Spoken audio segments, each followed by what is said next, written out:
Corona की महामारी में जहां लाखों लोग हर रोज संक्रमित हो रहे हैं, हजारों लोगों की रोजाना जानें जा रही हैं, वहां पर चुनाव होना, क्या इस चुनाव को टाला जा सकता था? इस बारे में इलाहाबाद हाई कोर्ट से लेकर लोगों के बीच तक में चर्चाएं चल रही हैं, बहस चल रही हैं। इलाहाबाद के हाई कोर्ट के फटकार के बावजूद जो पंचायत चुनाव है वो लगातार उत्तर प्रदेश में चल रहे हैं। आज पंचायत चुनाव का अंतिम चरण है और मतदान जगह जगह पर हो रहे हैं, लेकिन जब हाई कोर्ट ने फटकार लगाई तो उसके बाद में एसी कमरों में बैठकर हमारे जो नौकरशाह हैं उन्होंने जिले के डीएम और एसपी को एक चिट्ठी भेजी जिसमें कोविड प्रोटोकॉल के पालन की बात कही। उसमें यह कहा गया कि कोई भी पंचायत चुनाव के अंतर्गत जब मतदान स्थल पर प्रवेश करेगा जो वोटर, उसका बाकायदा थर्मल स्कैनर से तापमान मापा जाएगा।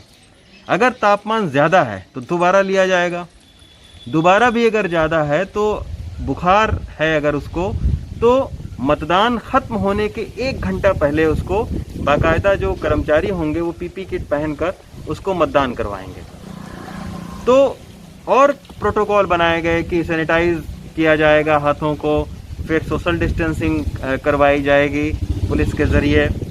ये कहा गया कि अगर किसी कर्मचारी को बीमार है या बुखार है तो उसको तुरंत इलाज किया जाएगा और वोटिंग सेंटर से बाहर किया जाएगा उसको। तो इन प्रोटोकॉल को जो एसी कमरों में बैठकर बनाए गए, इसका ज़मीन पर और गर्मी में क्या पालन हो रहा है, ये हम आपको बताने की कोशिश कर रहे हैं। और इसके लिए हम आपको लेकर चलते हैं हापुड़ के धनौरा ग्राम पंचायत में। तो आइए चलकर देखते हैं कि क्या आखिर कोविड प्रोटोकॉल का वहाँ पर पालन हो रहा है या नहीं।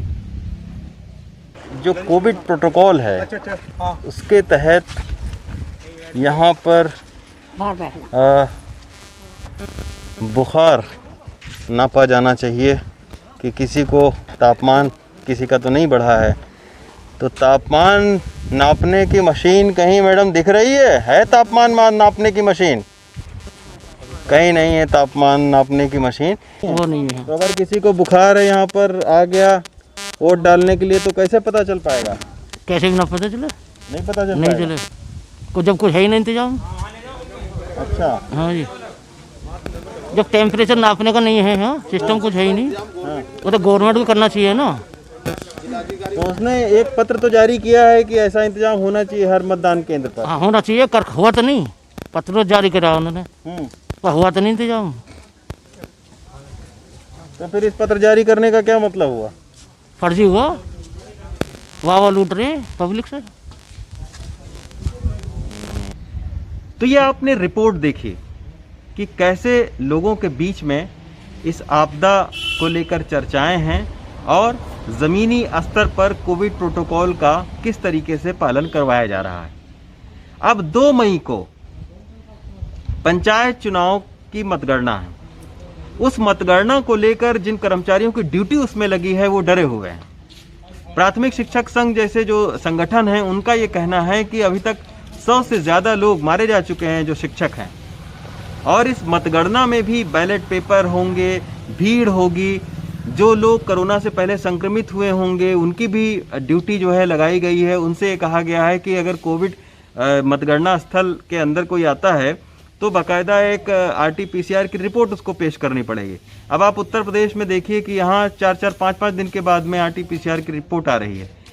RT-PCR करवाने तक के लिए लोगों को जूझना पड़ रहा है। कई सारे ऐसे फोटोग्राफ्स हमारे सामने आए हैं जिसमें भीड़ लगाकर लोग RT-PCR करवा रहे हैं। तब आप समझ सकते हैं कि आखिर कैसे हमारे यहाँ पर चुनाव करवाए जा रहे हैं और कैसे बंद कमरों में बैठकर दिशा निर्देश दिए जा रहे हैं, जबकि उन दिशा निर्देशों का मतलब केवल कागज़ों में सिमट कर रह गया है, ज़मीन पर उसका पालन बहुत ही कम हो रहा है। हापुड़ से प्रेम सिंह और अदनान के साथ रवीश रंजन शुक्ला, NDTV इंडिया।